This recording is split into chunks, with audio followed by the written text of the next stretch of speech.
मानसिक रोग हम में से किसी को भी हो सकता है, किसी तरीके से भी हो सकता है। ये सिर्फ पागलपन नहीं होता बल्कि कई प्रकार का हो सकता है।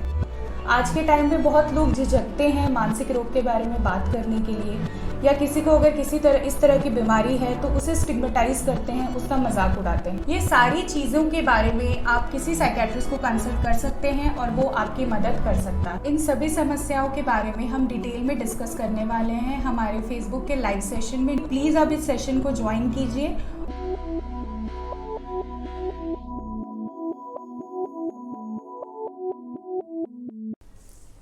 नमस्कार, मेरा नाम है डॉक्टर रजनी वर्मा। मैं कंसल्टेंट साइकेट्रिस्ट हूँ in the department of psychiatry of JP hospital Rourkela. आज ये जो लाइव सेशन हम ऑर्गेनाइज कर रहे हैं, इसका टॉपिक है when should I consult A psychiatrist. मतलब साइकेट्रिस्ट को बताने की ज़रूरत कब होती है, कब हमें उनसे मदद लेनी चाहिए। तो सबसे पहले हमें ये जानने की ज़रूरत है कि साइकेट्रिस्ट होते कौन हैं। साइकेट्रिस्ट वो डॉक्टर होते हैं जो कि आपके मानसिक रोगों का इलाज करते हैं। अब दो टाइप के होते हैं, एक होते हैं साइकोलॉजिस्ट और एक होते हैं साइकेट्रिस्ट, जिनके बीच में लोग ज़्यादातर कंफ्यूज हो जाते हैं। तो साइकेट्रिस्ट वो डॉक्टर होते हैं जो आपको दवा भी दे सकते हैं, आपकी थेरेपी भी कर सकते हैं। पर जो साइकोलॉजिस्ट होते हैं वो आपको दवा नहीं दे सकते, वो आपकी थेरेपीज कर सकते हैं।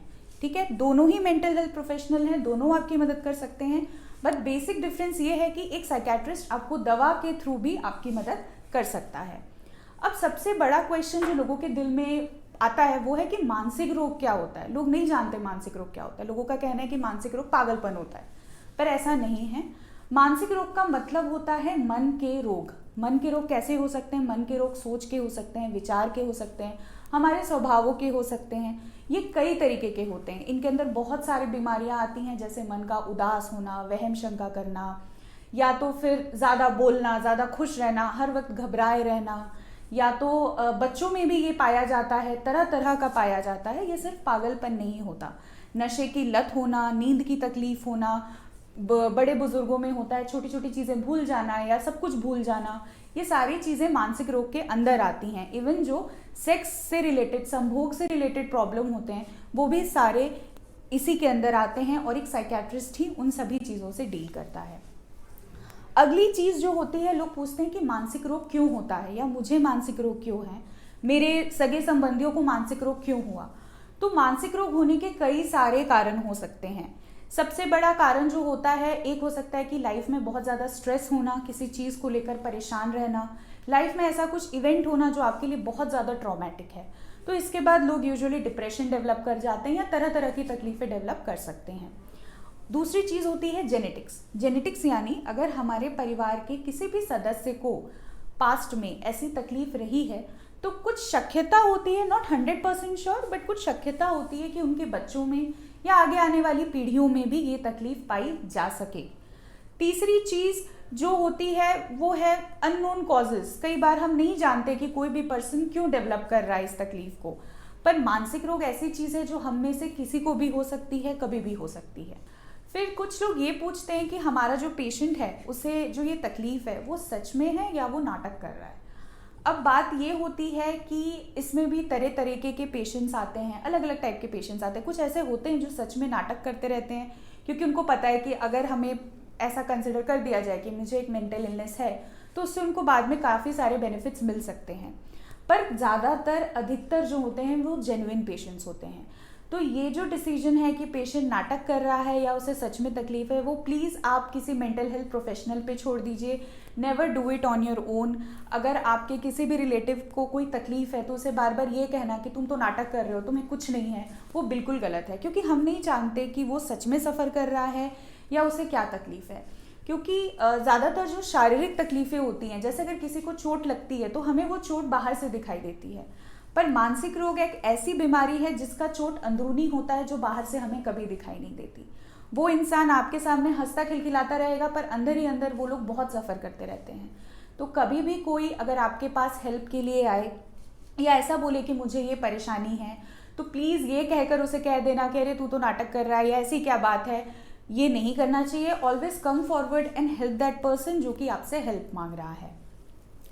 फिर जब हम ऐसे डायग्नोसिस करते हैं तो कई बार पूछते हैं कि मैम ये बच्चों को भी हो सकता है।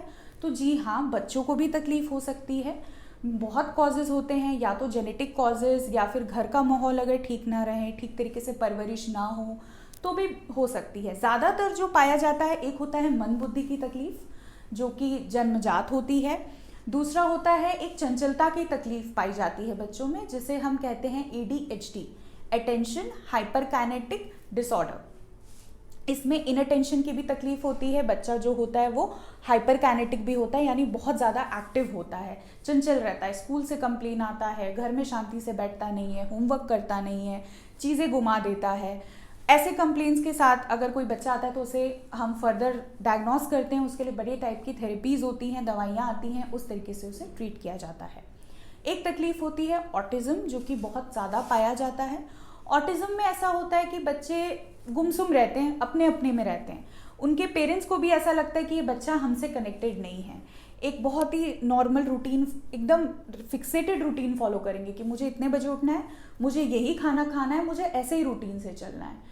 एक ही चीज़ बार बार करते रहेंगे, लाइक कोई चक्के जैसी चीज़ों से घुमाते रहना, पंखा घूम रहा है उसी पे ध्यान देना, कोई तेज आवाज़ आएगी तो अचानक से डर जाएंगे, हल्की आवाज़ से प्रॉब्लम होगी। तो ये ऐसे टाइप के भी बच्चे होते हैं जिनका भी इलाज साइकेट्रिक द्वारा किया जाता है। और भी कई सारी तकलीफ़ें हैं जो बच्चों में पाई जाती है, ज़्यादातर ज़्यादा शैतान होना, जानवर को परेशान करना, कहीं आग लगा देना, माँ बाप की बात ना मानना, स्कूल से रिपीटेड कंप्लेंट्स आना। तो ऐसे जो बच्चे होते हैं उनको भी एक साइकेट्रिस्ट ट्रीट कर सकता है। फिर लोग, जब भी हम मेडिसिन स्टार्ट करते हैं तो लोग ये क्वेश्चन करते हैं कि ये दवा कितने दिन तक खानी पड़ेगी, इसके कोई साइड इफ़ेक्ट्स हैं, मुझे इस दवा की लत लग जाएगी, मुझे इस दवा से बहुत नींद आएगी।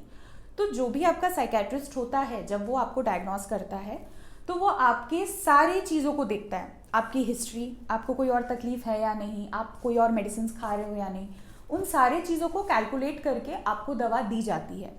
ऐसा है कि हर बीमारी का एक कोर्स होता है जो हमें पूरा करना पड़ता है। वो डिपेंड करता है कि आपकी बीमारी कितने टाइम से है या आपको कौन सी बीमारी है। जब आप वो कोर्स कंप्लीट करते हैं, आप स्टेबल होते हैं, तो धीरे धीरे करके दवा बंद कर दी जाती है। पर ऐसे कुछ केसेस होते हैं जिन्हें हम रेजिस्टेंट केसेस कहते हैं, जिनमें क्या होता है कि जैसे दवा बंद करो पेशेंट फिर से अनस्टेबल हो जाता है। तो कभी कभी लाइफ लॉन्ग भी मेडिसिन खानी पड़ती है। पर अब ऐसा करके हम दवा से डर नहीं सकते कि साइकेट्रिक मेडिसिन की लत लग जाती है, ऐसा कुछ नहीं है। अगर आप एक ट्रेंड प्रोफेशनल या आप एक साइकेट्रिस्ट के सुपरविजन में दवा ले रहे हैं, जो आपको सही डोज में, सही मात्रा में, सही ड्यूरेशन के लिए दवा खिलाएगा, तो कभी भी आपको दवा की लत नहीं लगेगी। ज़्यादातर लोग क्या करते हैं, खुद से नींद की दवा लेने लग जाते हैं, खुद को ओवर मेडिकेट, ज़्यादा डोजेस लेने लगते हैं, ऊपर नीचे करते हैं डोजेस का, तो वो फिर लॉन्ग टर्म में आपको तकलीफ दे सकता है। या तो फिर आप खुद से दवा बंद कर दो तो वापस से सिम्टम्स बहुत ज़्यादा बढ़ जाते हैं। तो इसलिए बहुत ज़रूरी है कि एक प्रोफेशनल के निगरानी में ही, एक साइकेट्रिस्ट के निगरानी में ही आप दवा लीजिए। जिस तरह से बोला जाए उन सारे प्रिकॉशंस को आप फॉलो कीजिए तो आपको कोई तकलीफ नहीं होगी। जैसे बुखार होता है, सर दर्द होता है, हम गोली खाते हैं, वैसे ही मानसिक रोग है, इसमें भी आपको कोई तकलीफ है और उसके लिए आप दवा खा रहे हैं। बस ये है कि अगर आप डॉक्टर के सुपरविजन में खाएंगे तो आपको आगे चल के कोई भी तकलीफ नहीं होने वाली है। दूसरी चीज़, जो लोग बोलते हैं कि मुझे ज़्यादा नींद आएगा, तो ऐसा है कि कई दवाइयों का साइड इफ़ेक्ट होता है जिसमें कि ज़्यादा नींद या सेडेशन की तकलीफ होती है। वो अगेन आप अपने डॉक्टर को अगर कंसल्ट करेंगे तो वो दवा को ऐसा सेट कर देंगे कि आपको वो तकलीफ भी बिल्कुल नहीं होगी। तो please always under supervision he mental illness की कोई भी दवा को लीजिए, खुद से मत लीजिए। ऐसे ही मेडिकल स्टोर में जाके बिना प्रिस्क्रिप्शन के इन दवाइयों को लेना सही नहीं है। देन अगला क्वेश्चन जो ये आता है कि लोग पूछते हैं कि मेडिसिन और थेरेपी में अंतर क्या होता है, काउंसलिंग क्या चीज़ होती है। तो कोई भी जो हमारी इलनेसेस होती हैं उसमें जो दवा है वो तो हम सब जानते हैं, मेडिसिन क्या होती है, टैबलेट्स होती है, सिरप होती हैं, जो भी होती हैं। पर थेरेपी क्या है? थेरेपी एक टाइप का काउंसलिंग होता है। उसमें आपके साथ एक साइकोलॉजिस्ट बैठेगा जो कि ट्रेंड होता है थेरेपीज़ करने में, और वो जो भी आपकी तकलीफ़ है उसके रिगार्डिंग आपको एक टेक्निक बताएगा, कुछ तरीके बताएगा जिससे कि आपकी लाइफ और ज़्यादा आसान होगी। तो अगर आप थेरेपी और मेडिसिन दोनों को साथ में लेते हैं तो ये हमेशा सबसे अच्छा होता है, सबसे अच्छा कॉम्बिनेशन होता है। आपको जल्द से जल्द इससे रिलीफ और इम्प्रूवमेंट दिखाई देता है। बट अगेन ये सारे डिसीजन अगर आपका प्रोफेशनल जो आपकी ट्रीटमेंट कर रहा है वो ले तो बहुत अच्छा है। अब अगली चीज़, जो ये तो हमने बेसिक्स जान लिए कि क्या मानसिक रोग होता है, क्या क्या चीज़ें होती हैं, जो मन में ज़्यादातर क्वेश्चंस आते हैं। अब मानकर चलिए कि आप में मानसिक रोगों के लक्षण हैं, तो पहली बात तो हमें ये पता होना चाहिए कि वो कौन कौन से लक्षण होते हैं जो हमारे अंदर हो सकते हैं। एक तकलीफ होती है डिप्रेशन की। डिप्रेशन का लक्षण कैसा होता है? मन का उदास रहना, भूख ना लगना, काम पर जाने की इच्छा ना होना, सुबह सुबह बिस्तर से खुद को उठाने के लिए भी स्ट्रगल करना पड़ता है। लगता है कि मैं तो किसी लायक नहीं हूँ, मुझसे कुछ हो नहीं सकता, दुनिया में सब कुछ नेगेटिव चल रहा है, मर जाऊँ तो अच्छा है। अगर ऐसे विचार आते हैं और ये विचार परसिस्टेंट रहते हैं, मतलब रोज़ इसी सिवियरिटी के आपको विचार आ रहे हैं, हफ्ते 2 हफ्ते रह रहे हैं और आपको लग रहा है कि अब मुझसे नहीं रहा जा रहा है, then always go and consult a psychiatrist. अगर ये सिम्टम्स आपके दिन प्रतिदिन की क्रिया में प्रॉब्लम क्रिएट कर रहे हैं, always take help of a professional. ज़्यादा डिले नहीं करना है। दूसरी तकलीफ, दूसरे लक्षण जो होते हैं, एक होती है वहम शंका की तकलीफ। वहम शंका मतलब कि क्या होता है कि जैसे मुझे लगे कि लोग मेरे बारे में बातें कर रहे हैं, मैं कहीं से जा रही हूँ, 2-3 लोग खड़े हैं and I look at them and they से कि अरे ये तो मुझे देख के बात कर रहे हैं, मेरे को देख के हंस रहे हैं।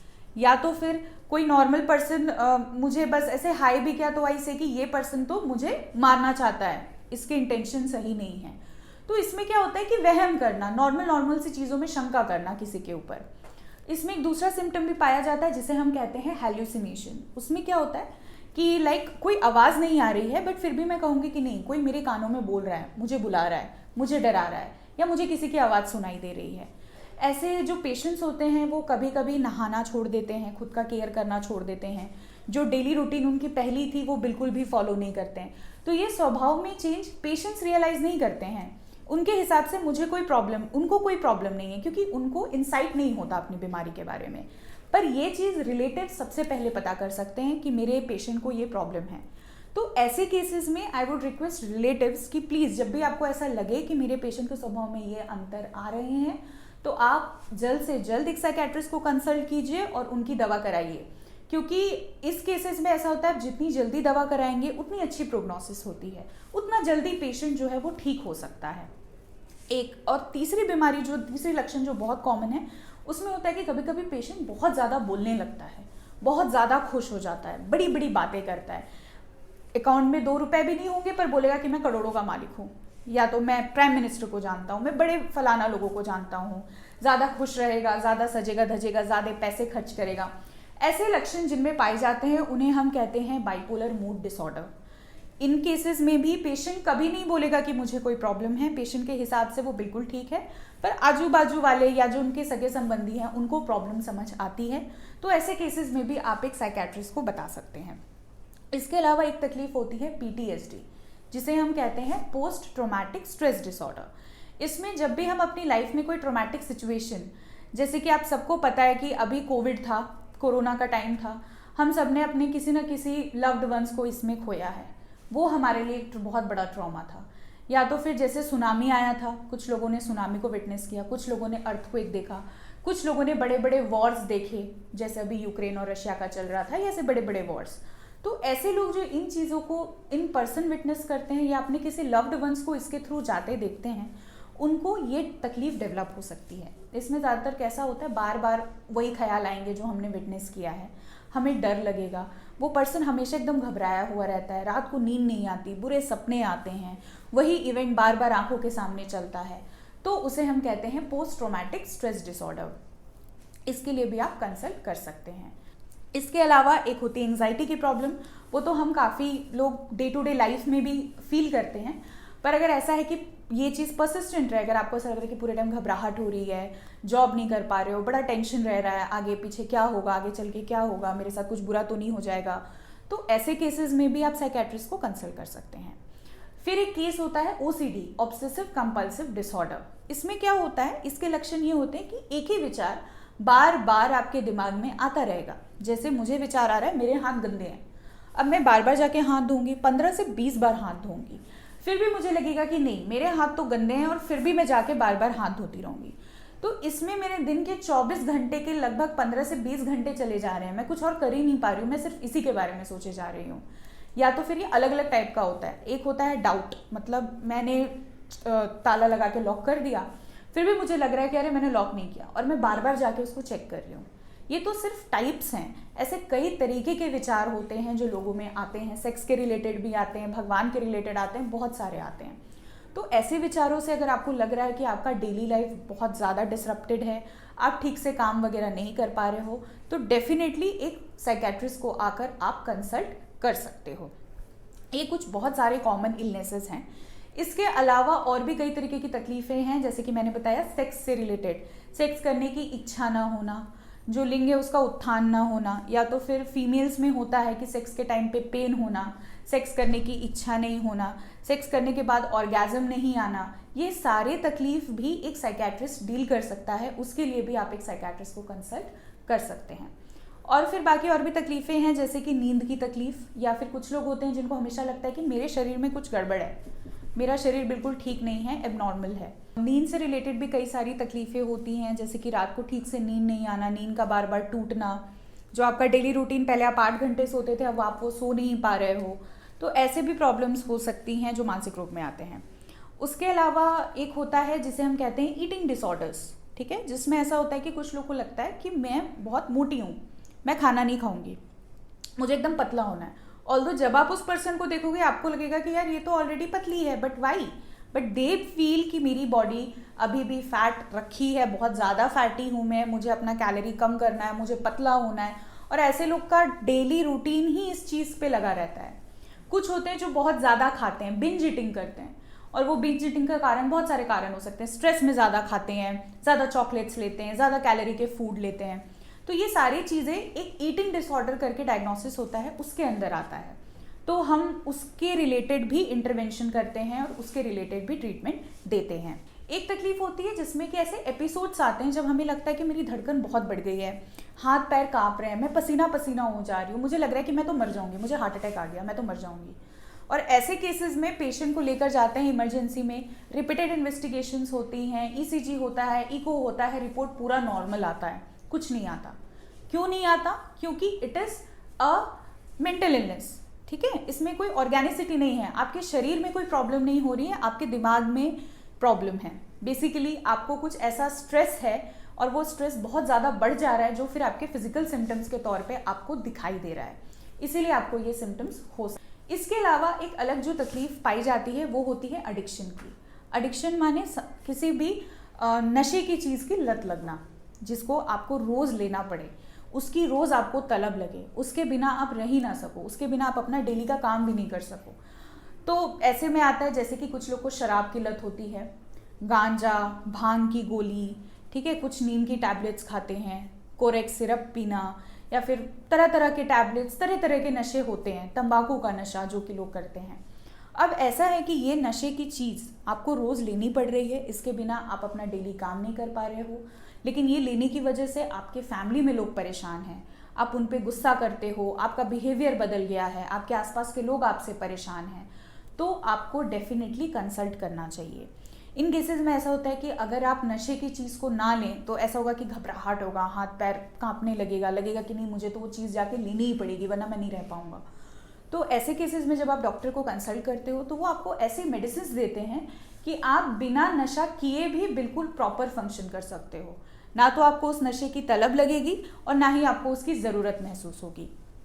तो ये एक तकलीफ होती है। फिर अब बात करें तो बुज़ुर्गों की बात करें, ओल्ड एज पेशेंट्स, उनमें क्या होता है? तो जैसे ज़्यादातर जो बीपी डायबिटीज़ के पेशेंट्स होते हैं उनको जब लकवा मार देता है, जिसे हम कहते हैं स्ट्रोक, पैरालिसिस या फिर हेमरेज हो जाता है, उसके बाद उनमें ज़्यादातर डिप्रेशन की तकलीफ़ या फिर वहम शंका की तकलीफ़ या व्यवहार में परिवर्तन होना या तो फिर चीज़ें भूल जाने की तकलीफ़, ये बहुत कॉमन है। जब इंसान 60 साल के ऊपर का हो जाता है तो हमारे जो दिमाग है ना उसका घिसाव होना शुरू हो जाता है, तो लोगों की याद शक्ति कम होने लगती है, वो नॉर्मल चीज़ों को भूलना शुरू करते हैं।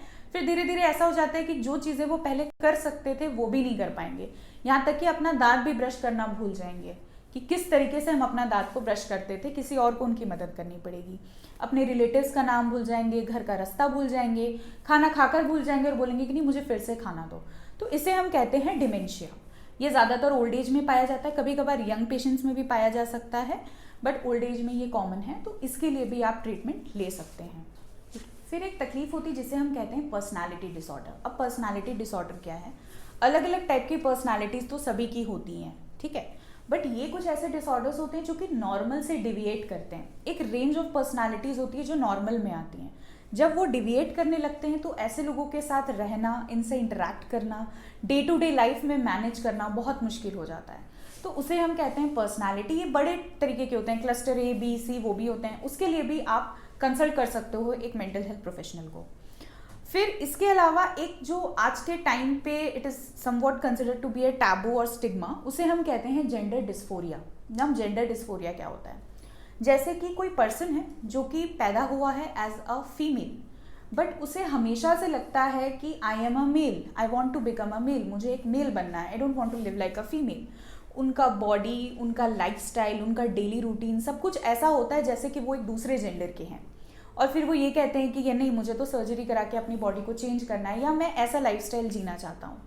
तो उन केसेस में क्या होता है कि जो पेरेंट्स होते हैं उन्हें लगता है कि ये एक बहुत बड़ी बीमारी है। दे ट्राई टू फोर्स और they try to convert them in the way जैसे वो उनको रखना चाहते हैं। तो जैसे कि अब तो हम सब जानते हैं कि गे होना, लेस्बियन होना या होमोसेक्सुअल होना कोई बीमारी नहीं है। It is normal, it is completely acceptable अगर कोई ऐसा है। पर अगर वो पर्सन को फैमिली से सपोर्ट ना मिले और वो अंदर ही अंदर तकलीफ को सहता रहे, तो वो पर्सन को काफ़ी सारे साइकेट्रिक प्रॉब्लम्स डेवलप हो सकते हैं, जैसे कि एंजाइटी, डिप्रेशन या फिर पैनिक एपिसोड्स, कुछ भी। तो ऐसे पेशेंट्स भी एक साइकेट्रिस्ट को कंसल्ट कर सकते हैं। और कई बार अगर आप सर्जरी कराना चाहते हो, अगर आपको जेंडर डिस्फोरिया है, मतलब you have to get diagnosed first from a psychiatrist. और अगर ये होता है और अगर आप सर्जरी कराना चाहते हैं तो उसके लिए सर्टिफिकेशन के लिए भी एक साइकेट्रिस्ट की मदद की ज़रूरत होती है।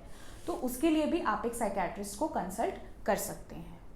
तो जैसे कि हमने जाना कि ये सारे लक्षण हैं जो कि मानसिक रोग में पाए जा सकते हैं और ये सारे टाइप्स हैं। तो अगर इनमें से कोई भी तकलीफ आपको है, आपको लग रहा है कि ये परसिस्टेंट है, रोज़ रह रही है, सिवियरिटी में रह रही है, मेरा लाइफस्टाइल इससे हैम्पर हो रहा है, मैं जैसा था या जैसी थी, जो चीज़ें मुझे पसंद थी अब वो नहीं हो रही, वो मैं नहीं कर पा रही, या तो रिलेटिव्स को फील हो रहा है कि उनके किसी भी लव वंस या किसी को भी इस तरीके के सिम्टम्स हैं, तो you can come and consult a psychiatrist. फिर वो डायग्नोसिस साइकेट्रिस्ट करेगा और जो भी उसके लिए थेरेपी है या मेडिसिन है, जिस चीज़ की भी ज़रूरत होगी वो साइकेट्रिस्ट अपनी तरफ से प्रिस्क्राइब करेगा। So thank you for your patience listening.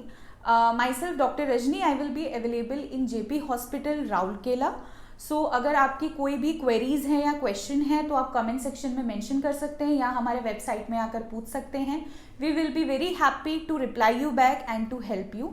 Let's spread awareness about mental illness and reduce the stigma surrounding it. Thank you.